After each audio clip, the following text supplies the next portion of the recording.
رسوله الكريم أما بعد فأعوذ بالله من الشيطان الرجيم بسم الله الرحمن الرحيم من كان يريد حرث الآخرة نزد له في حرثه ومن كان يريد حرث الدنيا نؤته منها وما له في الآخرة من نصيب۔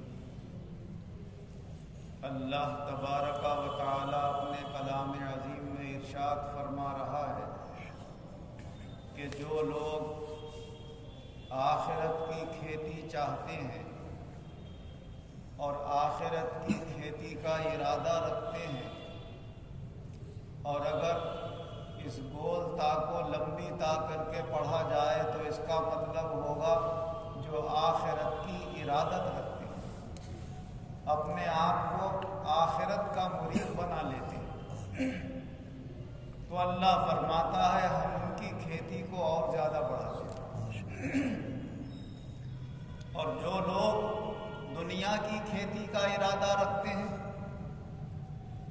دنیا کے ارادت مند اور دنیا کے مرید ہو جاتے ہیں، ہم دنیا کا حصہ ان کو دے دیتے ہیں، لیکن ایسے لوگوں کا آخرت میں کوئی حصہ نہیں۔ اس سے معلوم یہ ہوتا ہے کہ دنیا بری چیز نہیں ہے، دنیا کی ارادت اپنے دل میں قائم کر لینا اور اس کے پیچھے ایسے لگ جانا جیسے پیر کے پیچھے مرید لگا ہوتا ہے کہ اس کے نقش پا پر جہاں کو یہ لے جائے ہم ادھر کو چلیں گے، جدھر سے دنیا حاصل ہو ہمارے قدم ادھر کو بڑھیں گے، جس بات سے دنیا کا فائدہ ہو ہم تو وہ کریں گے۔ اگر جھوٹ بولنے سے ملے گی تو جھوٹ بولیں گے، سچ بولنے سے ملے گی تو سچ بولیں گے، دھوکہ دینے سے ملے گی تو دھوکہ دیں گے، ظلم و ستم سے ملے گی تو ظلم کریں گے، چالوں سے ملے گی تو چالیں کھیلیں گے۔ دنیا ہمیں جدھر کو لے جائے ہم ادھر کو پیچھے پیچھے چلیں گے، تو یہ ہوتی ہے دنیا کی ارادت۔ ورنہ دنیا اگر اللہ تبارک و تعالی جائز اور حلال راستے سے کسی کو عطا فرمائے تو دنیا کی کوئی چیز بیکار نہیں ہے، اللہ تعالیٰ نے ہر چیز اپنے بندوں کے فائدے کے لیے بنائی۔ حضور صلی اللہ علیہ وسلم ارشاد فرماتے ہیں الدنیا کلھا متاع وخیر متاع الدنیا المرأۃ الصالحہ، پوری کی پوری دنیا تمہارے فائدہ حاصل کرنے کی جگہ ہے، اور یہاں کا جو بہترین فائدہ تمہارے لیے اللہ نے رکھا ہے وہ نیک عورت ہے۔ تو یہ دنیا صرف فائدہ حاصل کرنے کی جگہ ہے، دل لگانے کی جگہ نہیں ہے۔ ورنہ اللہ تبارک و تعالی اگر یہ دنیا اللہ کے کسی نیک بندے کو دینا مقصود نہ ہوتی اور یہ دنیا اتنی بری ہوتی تو پھر عثمان غنی کیسے بنتے، امام اعظم ابو حنیفہ رحمۃ اللہ علیہ اپنے وقت کے دولت مند کیسے بنتے، حضرت غوث اعظم محبوب سبحانی شیخ عبد القادر جیلانی رحمۃ اللہ علیہ کے پاس اتنی دولت کیسے آ جاتی۔ لیکن جو دولت اللہ تبارک و تعالی عطا فرمائے جائز اور حلال راستے سے بندہ اسے حاصل کرے، اور جہاں اس کا محل اور مقام ہو خرچ کرنے کا، اللہ کا جہاں مطالبہ ہے، اللہ کے رسول کا مطالبہ ہے، وہاں پر خرچ کرنے سے اپنے ہاتھ کو نہ روکے تو اللہ تبارک و تعالی اس دنیا میں خیر و برکت پیدا فرماتا ہے اور اسے بھی آخرت کا سامان بنا دیتا ہے۔ اس لیے کہ اللہ کی راہ میں اس دنیا کو وہی خرچ کریں گے جنہیں اس دنیا سے محبت نہیں، لہذا مال برا نہیں ہے، مال کی محبت بری ہے۔ اللہ تبارک و تعالیٰ نے حضور صلی اللہ علیہ وسلم کے صدقے میں اپنے صحابہ کے دلوں سے اس دنیا کی محبت کو دور رکھا تھا۔ حضرت عثمان غنی رضی اللہ عنہ اگرچہ اپنے وقت کے بہت بڑے دولت مند تھے، لیکن کبھی دنیا سے دل نہیں لگایا۔ جب اللہ کی راہ میں خرچ کرنے کا موقع آیا تو بے دریغ اور بے حساب اللہ کی راہ میں خرچ کیا۔ غزوہ جیش العسرت جسے غزوہ تبوک کہتے ہیں، یہ اس وقت پیش آیا کہ جب مسلمانوں کے حالات بہت کمزور چل رہے تھے اور عرب کے علاقے میں قحط بھی پڑا ہوا تھا، سخت گرمی اور شدت کا بھی موسم تھا، لوگوں کے پاس مال و متاع بھی زیادہ نہیں تھے، اور یہ دشمنان اسلام سے یہاں لڑائی انتہائی ضروری تھی۔ تو حضور نبی اکرم صلی اللہ علیہ وسلم نے مسلمانوں کے سامنے اس بات کو ظاہر کیا کہ تم لوگ زیادہ سے زیادہ اپنے مال اس میں خرچ کر کے حصہ لو۔ حضرت عبد الرحمن بن خباب رضی اللہ عنہ روایت کرتے ہیں کہ جب سارے صحابہ بیٹھے ہوئے تھے اور حضور صلی اللہ علیہ وسلم نے فرمایا کہ غزوہ تبوک کے لیے مال و متاع کی ضرورت ہے، آپ لوگ اس میں کیا حصہ لیتے ہو؟ تو جس کی جو حیثیت تھی وہ اس نے حصہ لیا۔ حضرت عثمان غنی رضی اللہ عنہ کھڑے ہوئے عرض کرنے لگے، یا رسول اللہ 100 اونٹ میری طرف سے، میں ساز و سامان کے، جو اس کی رسیاں ہوں گی، اس کے پالان ہوں گے، جو کچھ بھی اس میں خرچ آئے گا وہ سب میری طرف سے۔ یہ کہہ کے بیٹھ گئے۔ پھر حضور صلی اللہ علیہ وسلم نے دوبارہ صحابہ بھائی اور جو کوئی حصہ لینا چاہتا ہو اس میں، تو پھر حضرت عثمان غنی رضی اللہ عنہ کھڑے ہوئے عرض کرنے لگے، یا رسول اللہ 100 اونٹ اور میری طرف سے، اب 200 اونٹ میری طرف سے ہوں گے، میں ساز و سامان۔ پھر یہ کہہ کے پھر بیٹھ گئے۔ تیسری مرتبہ پھر حضور صلی اللہ علیہ وسلم نے صحابہ سے کہا بھائی اور کوئی حصہ لینا چاہتا ہو، تو پھر حضرت عثمان غنی کھڑے ہوئے عرض کرنے لگے، یا رسول اللہ 100 اونٹ اور میری طرف سے، اب 300 اونٹ میں ساز و سامان۔ حضور ایسے ہی ممبر پہ تشریف فرما تھے، نیچے اترتے ہوئے فرما رہے تھے، واہ واہ سبحان اللہ، اگر آج کے بعد عثمان کوئی بھی عمل نہیں کرے تو یہ عمل کافی ہو گیا۔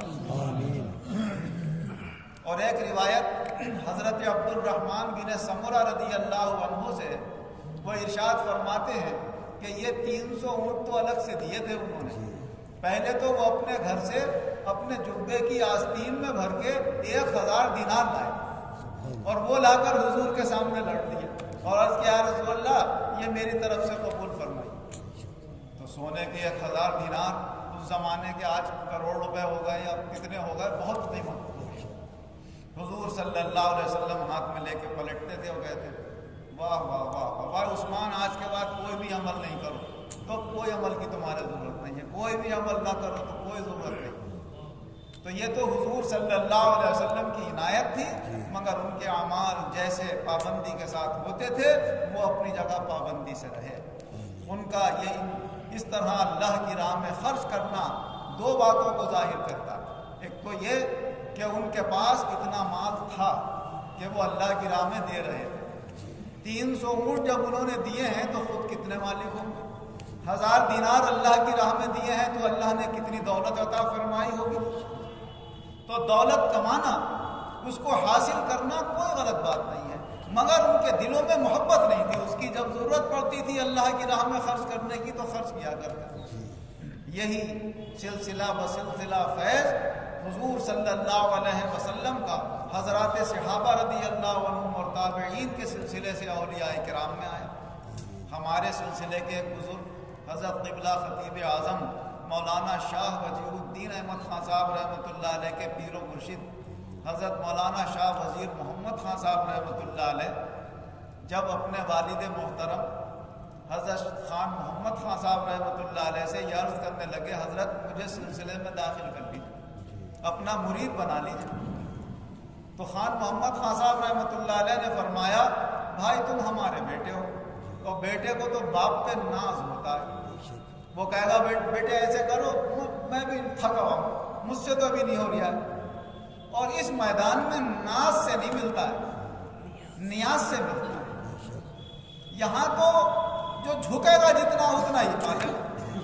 تو بھائی تم ایسا کرو، کسی اور کے مرید ہو جانا، ہمارے مرید ہو گئے تو وہی ناز رہے گا، اور جو عنایتیں پیر کی مرید پر ہونا چاہیے وہ ایک باپ کی بیٹے پر اس طریقے سے نہیں ہوگا۔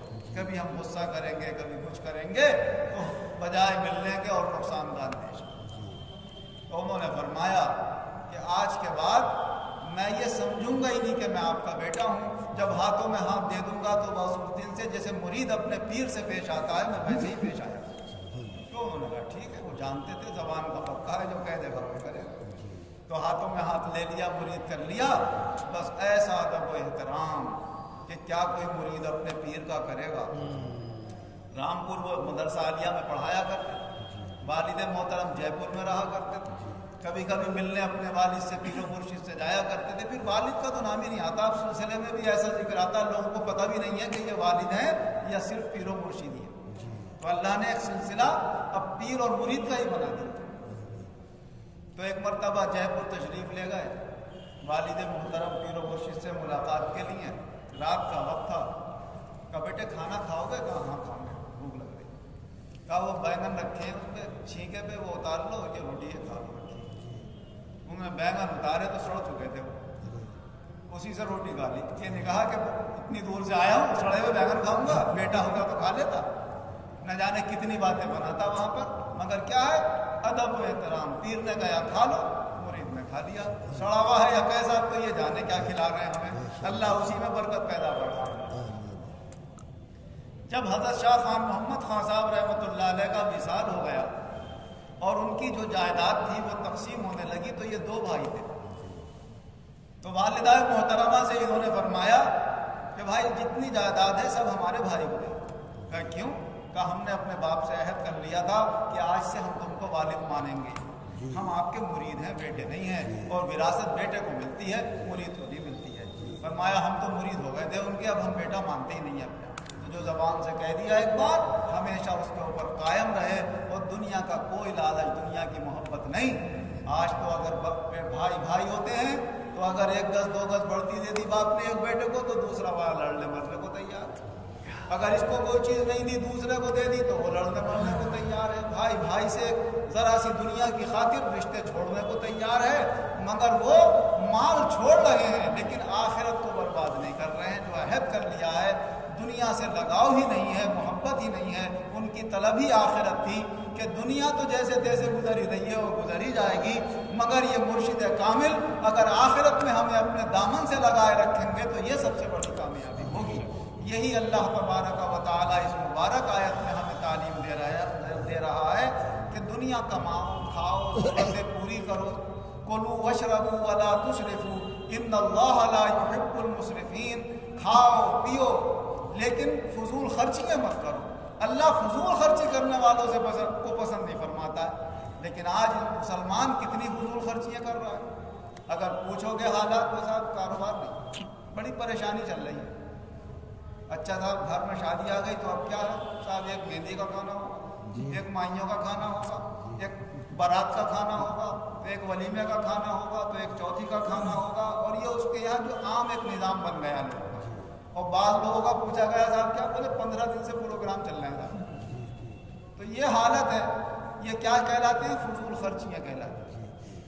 اگر زیادہ سے زیادہ آپ بارات لے کے کسی کے جا رہے ہیں وہ تواضع کے اندر چلو کھانا پیش کر دے، سمجھ میں آتا ہے کہ صاحب بارات کا کھانا ہوگا. ولیمہ کرنا سنت ہے، آپ نے ولیمہ کرنا. یہ 2 کھانے تو شادی سے متعلق سمجھ میں آتے ہیں، باقی جتنے کھانے ہیں اس شادی سے کوئی تعلق نہیں ہے.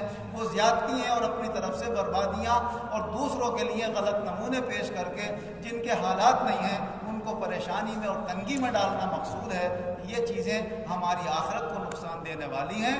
مسلمانوں کو ہوشیار ہونا چاہیے. خالی چند دنوں کے نام و نمود کی خاطر کہ دنیا والے واہ واہ کریں گے، ذکر کریں گے، چرچے کریں گے، صاحب ان کے یہاں اتنے دن پروگرام چلے تھے، ان کے یہاں ایسے پروگرام چلے تھے، مگر وہ چرچے یہی ختم ہو جائیں گے. اللہ کے یہاں وہی کام آئے گا جو اللہ اور رسول کے حکم کے مطابق کیا گیا ہوگا.